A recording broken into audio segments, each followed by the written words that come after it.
हम ये बात समझे थे कि जिज्ञासु को देख करके हम ये जो टॉपिक जब बताएंगे तो यहाँ पर जो स्तंभ दिखाया गया, राजयोगी को स्तंभ के ऊपर 4 स्तंभ दिखाया है। तो इसमें जो दिखाया गया कि ब्रह्मचर्य, शुद्ध अन्न, दैवी गुण, सत्संग, तो ये जो है राजयोगी जीवन का आधार बताया। पर हमें जिज्ञासु को पहले ही नियम बता करके डराना नहीं। अगर बाबा की बात उनके बुद्धि में, यानी ये ईश्वरीय ज्ञान जब उनके बुद्धि में बैठ जाएगा तो स्वतः ही वो उन धारणाओं को पालन करने के लिए तैयार हो जाएंगे। तो पहले से ही हमें नहीं बताना है। अब ये जो सहज राजयोग है, शिव शंकर वाले चैप्टर में जो चित्र है उसके जस्ट नीचे है। तो इसमें हमने समझा था कि योग का प्रकार, पहले तो संसार में अनेक प्रकार के योग है, उनमें से श्रेष्ठ है राजयोग, जिसके लिए श्लोक समझे थे 6 का 46 नंबर श्लोक। अब योग कहने मात्र से ही सबकी बुद्धि जो है आसन प्राणायाम इन सब में जाता है। तो इसके जरिए बल, शारीरिक स्वास्थ्य जो है वो मिलता है। उसके अलावा साथ में मानसिक सुख शांति थोड़े समय के लिए मिल सकती है, पर हमेशा के लिए सुख शांति प्राप्त हो ऐसा तो हो ही नहीं सकता। तो ये बात जो है ये बताया गया राजयोगियों के लिए कि सदाकाल के लिए सुख शांति अगर चाहिए तो फिर इसके लिए हमें सहज राजयोग का ही आधार लेना है। ये जो योग है राजयोग, अर्थात राजा बनने का योग या रहस्य भरा योग, अर्थात द्वापर युग से जितने भी राजाएं हुए हैं उन सब राजाओं में जो कंट्रोलिंग पावर है, प्रजा को कंट्रोल करना, उसे शासन में शासित करना, अनुशासन में चलाना, तो ये शक्ति उनमें कब आई? तो वो राजयोग बल से ही उन्हें प्राप्त हुआ था। अब यहाँ योग माना है जुड़ना। अब किससे जुड़ने की बात है? अब तक तो मानव के साथ बुद्धि का योग जुड़ते आए। अब यहाँ ईश्वर से बुद्धि योग लगाने की बात है, बल्कि इसे योग ना कहकर कहना चाहिए याद, क्योंकि याद जो है वो एक सरल, स्वाभाविक और निरंतर प्रक्रिया है। जैसे कोई स्नेही है तो स्नेही की याद सतत ही आती है। जैसे माँ बच्चों को याद करते तो वो सरल रूप से याद आती है ना। तो ऐसे ही ईश्वर से बुद्धि योग लगाना वही है असली योग। अब इसके लिए गीता में जो श्लोक समझे थे, गीता में श्लोक है कि योग आखिर किसे कहा जाता है। तो दूसरे अध्याय का 48वां जो श्लोक है, 2 का 48 नंबर श्लोक है, जिसमें कहा गया है समत्तम योग उच्यते, अर्थात समानता को ही योग कहा गया। सिद्ध सिद्धो समो भूत्वा समत्तम योग उच्यते। तो हर बात में समान, तो समानता को योग कहा गया। पर ये जो हठयोगी होते हैं, अब इसके लिए भी गीता में बताया गया है ना, वो जैसे उनके कभी ऐसे भी है कि जो अधिक मात्रा में, माना जैसे ज्यादा खाने वाला हो, ज्यादा सोने वाला हो, जो बिल्कुल उपवास रखता हो या कोई बिल्कुल सोता ही ना हो, तो इस तरह के अगर है तो फिर उसे असली योगी तो नहीं कहा जाएगा, उनका बुद्धि योग ईश्वर से नहीं लगता। तो इसके लिए 6 का 16 नंबर श्लोक, जो हठयोगी होते हैं उनका तो हठयोग है, और राजयोगी जो है उनके सब कुछ युक्ति युक्त है, जो 6 का 17वां नंबर श्लोक है। युक्ताहार विहारस्य युक्त चेष्टस्य कर्मसु युक्त स्वप्नावबोधस्य योग भवति दुःखः।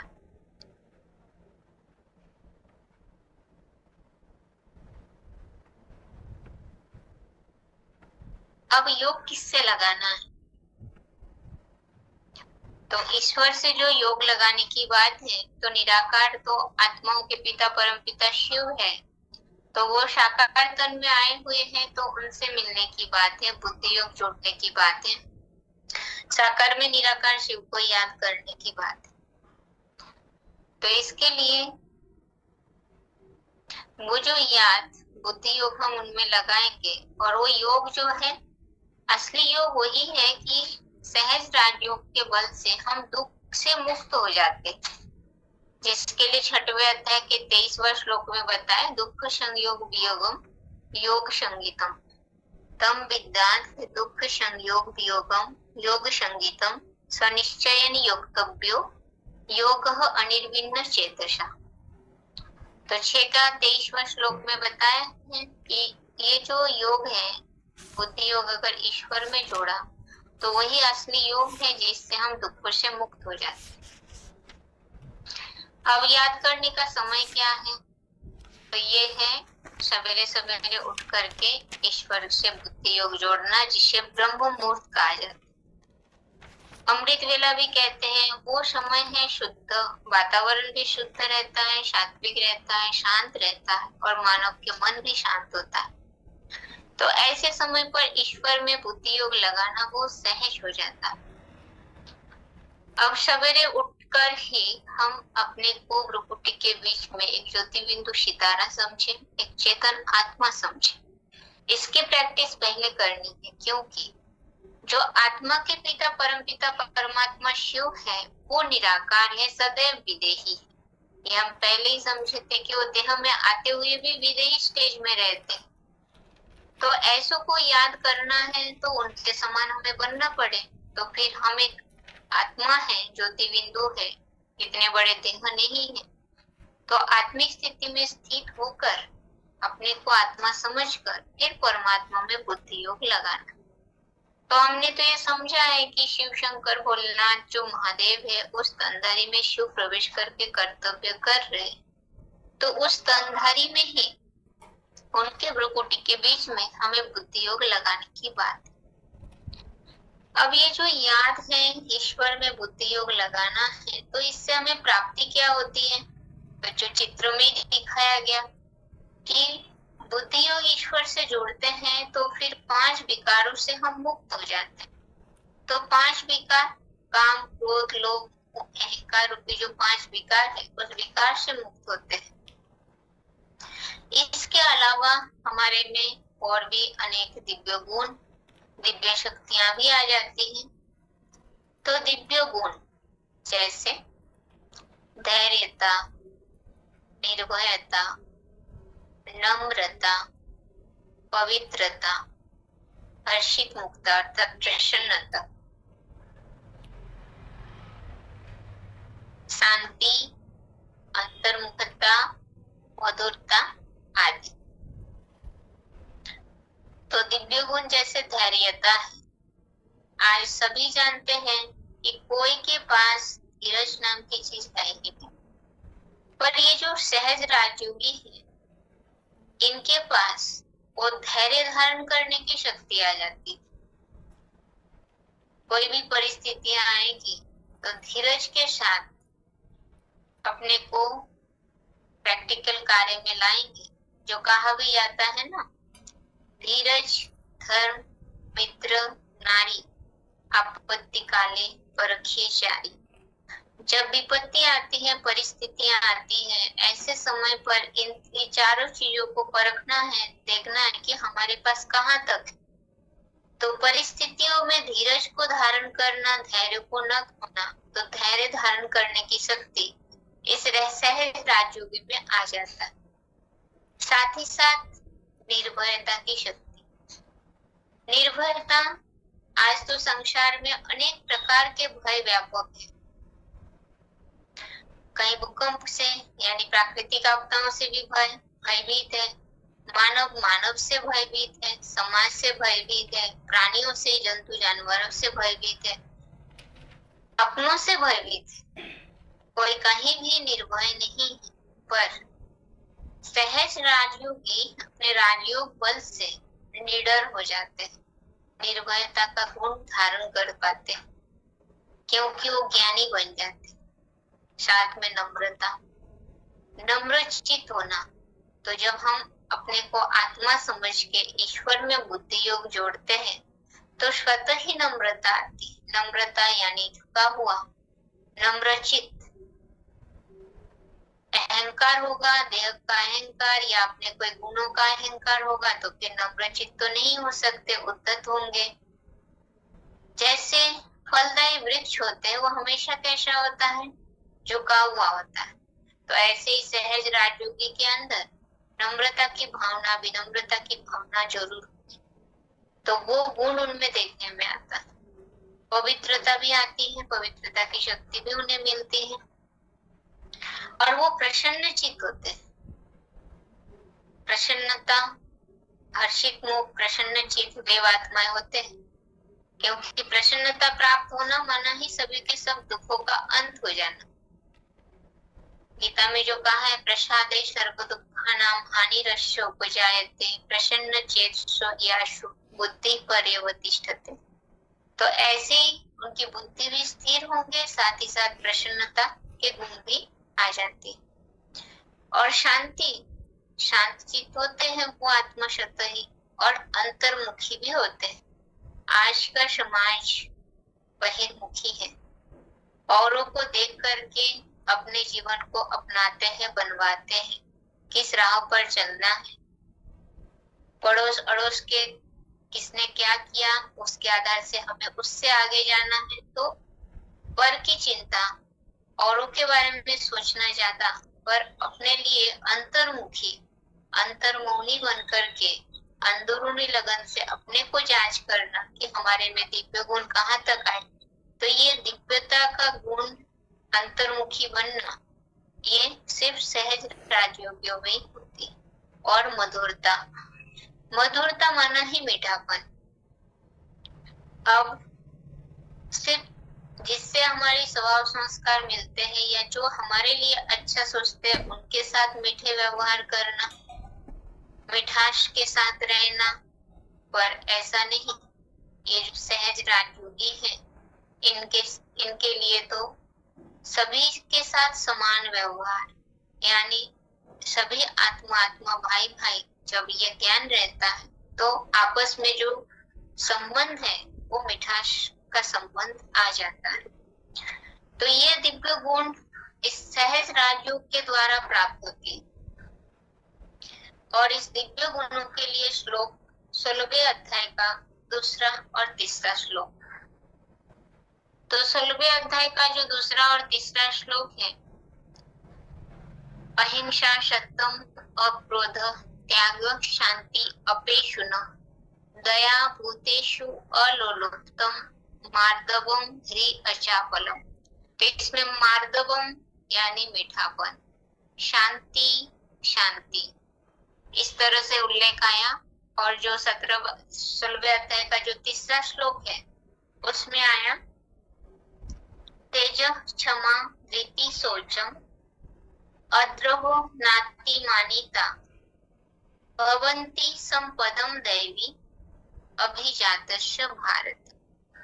तो इसमें धृति यानी धैर्य, शौचम यानी शुद्धता, इस तरह से उल्लेख आया है।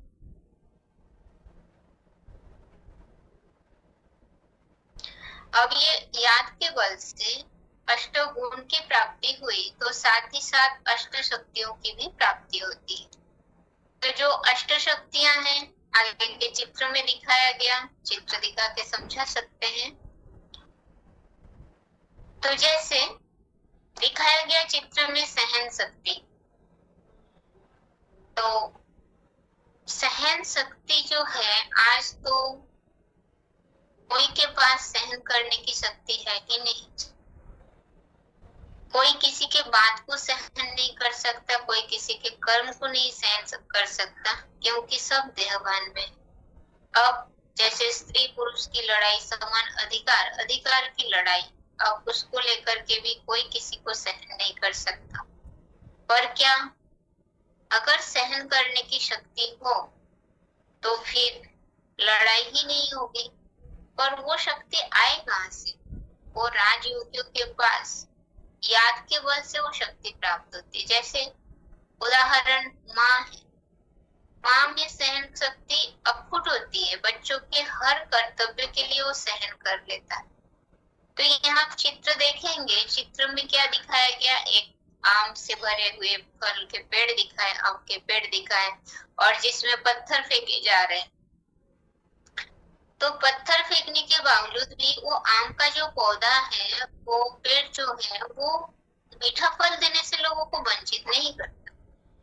तो ऐसे ही सहन करने की जो शक्ति है, वो सहनशीलता को कहा जाता है सर्वों की राजा।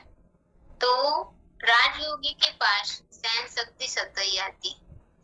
यहाँ ये जो चित्र है, इस चित्र में 8 प्रकार की शक्ति दिखाई गई।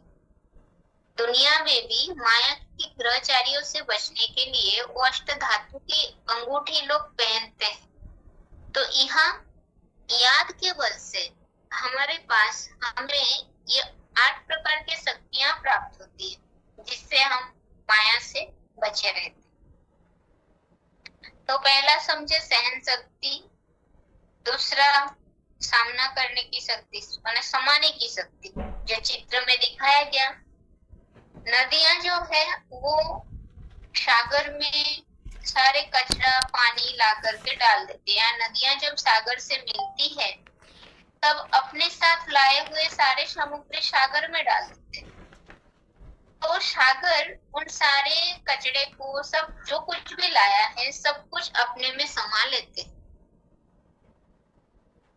पर आज मानव के पास ऐसे समाने की शक्ति नहीं है, जिसके कारण न सहन शक्ति है, न समाने की शक्ति है। जो पहले जमाने में था, जिसके कारण बड़े बड़े परिवार देखने के लिए मिलता था, पर आज भारत की जो पारिवारिक व्यवस्था है, वो पूरा ही संयुक्त परिवार, पूरा ही बिखर करके 2 आदमी का एक परिवार बन के। तो समाने की शक्ति राजयोगी में सहज ही आ जाता है, जो औरों के अवगुणों को, कमी कमजोरी को अपने में समा पाते हैं। जैसे स्नेही के कमी कमजोरी को हम समा लेते हैं, तो इस तरह से ये राजयोगी में वो क्षमता आ जाती है। इसके लिए दूसरे अध्याय का 70वां श्लोक, 2 का 70 नंबर श्लोक, आपूर्यमानम अचलम प्रतिष्ठम समुद्रमाप प्रविशन्ति यद्दत्। यहाँ ये बात बताया गया कि जैसे नदियों की जलधाराएं सागर में प्रवेश पाता है, तो वैसे ही जैसे सागर समा लिए, तो वैसे ही सहज राजयोगी जो है, उनमें भी वो क्षमता आ जाएगी। आगे है परखने की शक्ति। तो परखने के लिए जवाहरी जो होते हैं, वो असली और नकली हीरे को परख लेते हैं, अर्थात तो सच्चे कौन है, झूठ कौन है, व्यक्ति को परखने की शक्ति आ जाएगी। आगे है निर्णय करने की शक्ति, दिखा है तराजू। तो तराजू में कांटा जब टिक रहती है, सीधी रहती है, तो जजमेंट तभी सही होता है। पर आज तो जजमेंट देने का जो कार्य है, कोर्ट में भी जजमेंट देने का कार्य सही तुरंत फैसला नहीं हो पाता, निर्णय नहीं ले पाते। कारण यही है कि आत्मा जो है वो कमजोर है।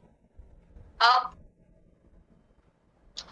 निर्णय करने की शक्ति यानी सहज राजयोगी के अंदर सही फैसला करने की शक्ति आ जाती है, और साथ ही साथ सामना करने की शक्ति दिखाया गया। जो जीवन में कोई भी परिस्थितियां आए, पर उस परिस्थिति में हिलना नहीं, तो योग बल वाले जो होते हैं, ये राजयोगी निडर होते हैं, निर्भीक होते हैं, क्योंकि वो अपनी आत्मा की ज्योति को जगा के रखते हैं। और वो तभी संभव जब हम देहवान से मुक्त होंगे। अब इसके लिए श्लोक 18 का 30, 18 का 30 नंबर श्लोक, जिसमें बताया प्रवृत्तिं च निवृत्तिं च कार्य कार्य भया भये बंधं मोक्षं च या वेत्ति बुद्धिशा पार्थ सात्विकी।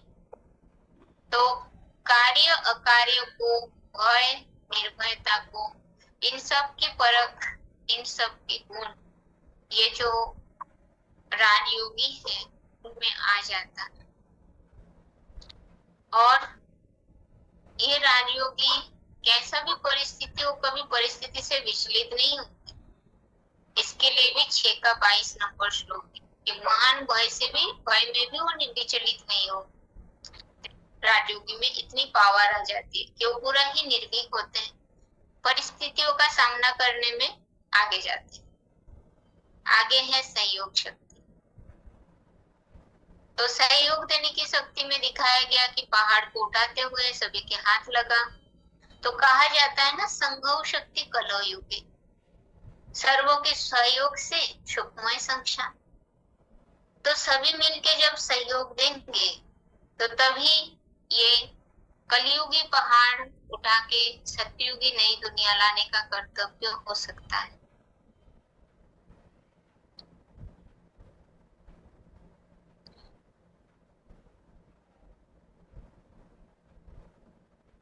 अब ये जो सहज राजयोगी है, इनमें औरों को सहयोग देने की क्षमता भी आ जाती है। आगे दिखा है विस्तार को संकीर्ण करने की शक्ति। तो विस्तार को संकीर्ण करने की शक्ति कछुए को दिखाया गया। वो कछुआ जब चाहते हैं, जब चाहिए उन्हें, तो अपना इंद्रियों को बाहर निकाल लेते हैं, और जब नहीं चाहिए तो तुरंत अपने में समा भी लेते, समेट लेते। तो ऐसे ही ये राजयोगी जो है वो अपने इंद्रियों को कंट्रोल करने में सामर्थ्यवान होते, सक्षम होते। अब इसके लिए गीता का श्लोक 2 का 58 नंबर श्लोक, 2 का 58 नंबर श्लोक का 58 श्लोक है, यदा संहरते चायं कुर्मंगानि सर्वशः इंद्रियाणि इंद्रियार्थेभ्यः तस्य प्रज्ञा प्रतिष्ठिता। तो जैसे कछुए अपने इंद्रियों को समेट लेते हैं, तो ऐसे ही राजयोगी अपने इंद्रियों को समेट लेते, क्योंकि उनकी बुद्धि स्थिर होते। और आगे दिखाया गया है समेटने की शक्ति, जहाँ वैगन बैगेज लगेज समेटा हुआ दिखाया गया। यानी आज दुनिया में कोई अपने को समेटने के लिए सोचते ही नहीं। हर एक मानव आज विस्तार को पाता जाता है, चाहे वो नौकरी के क्षेत्र में हो और चाहिए जमीन जायदाद के क्षेत्र में हो और बढ़ाता चला जाता है, प्रॉपर्टी की बात हो उसमें भी बढ़ाता चला जाता। तो अपने को और संसार में फैलावा में फैलाते चले जा रहे, बनता चला जा रहे मानव। कोई उससे छुटकारा नहीं पाता, पर सबको ये पता है जब शरीर छूटता है तब साथ में कुछ भी नहीं आता, कुछ भी नहीं जाता। जैसे खाली हाथ आया है इस संसार में मानव, तो वैसे खाली हाथ ही वापस जाता है। अब ये ज्ञान होने के बावजूद भी मोह माया में फंस करके कोई उससे अपने को छुड़ा नहीं पाता। पर ये जो राजयोगी है, ये अपने को मुसाफिर समझते हैं इस संसार में। अब जहां से हम आए हैं वहीं हमें वापस जाना है। तो फिर बुद्धि योग, ये राजयोगी जो होंगे, वो तन मन धन हर चीज की शक्ति को समेट के रखेगा। तो वो है समेटने की शक्ति। और ये जो है, ये 8 प्रकार की शक्ति को समझा। अब इसके अलावा राजयोगी को राजयोग के द्वारा क्या क्या फायदा होता है, यानी इसके अलावा भी हमें क्या फायदा होगा। तो जैसे हम जानते हैं कि अगर ईश्वर में बुद्धि योग लगाया तो ईश्वर ऐसे होते हैं कि अपने भक्त की सारी बातों को, उनके प्राप्त की हुई चीजों की रक्षण करते हैं, और जो चीज अप्राप्त है उसे प्राप्ति भी कराता है। जैसे 90 अध्याय का 22वां श्लोक, योग क्षेमम वहम है। इसके अलावा ये भी है कि इस राजयोग की थोड़ा भी प्रैक्टिस अगर हमने कर लिया तो फिर महान भय से हमारा रक्षण हो जाता, जिसके लिए गीता में दूसरे अध्याय का 40वां श्लोक है, नेहाभिक्रमणाशस्ति प्रत्यवाय न विद्यते स्वल्पमप्यस्य धर्मस्य त्रायते महतो भयात्। और भी एक फायदा है राजयोग की 14वें अध्याय का दूसरा श्लोक, जिसमें बताया है प्रलय न व्यथन्ति च। प्रलय काल यानी महामृत्यु का जो समय होगा उसमें भी हम व्यथित नहीं होंगे। जो कहा जाता है, कुरान में भी कहा गया कि खुदा के बंदे बड़े मौज में रहेंगे। तो इस प्रकार से राजयोग से फायदा ही फायदा है। अगर हम थोड़ा भी राजयोग को अपने जीवन में अपनाएं तो हमारा जीवन जो है वो सुखद हो जाएगा, सुख शांति से भरपूर हो जाएगी। और वो सिर्फ इस जन्म के लिए ही नहीं, हम जन्म जन्मांतर अपने जीवन को सुखाला सुहाना बना सकते हैं। तो ये है सहज राजयोग की फायदा। आज तो समय हो गया है, आज के लिए यहाँ तक ही। ओम शांति।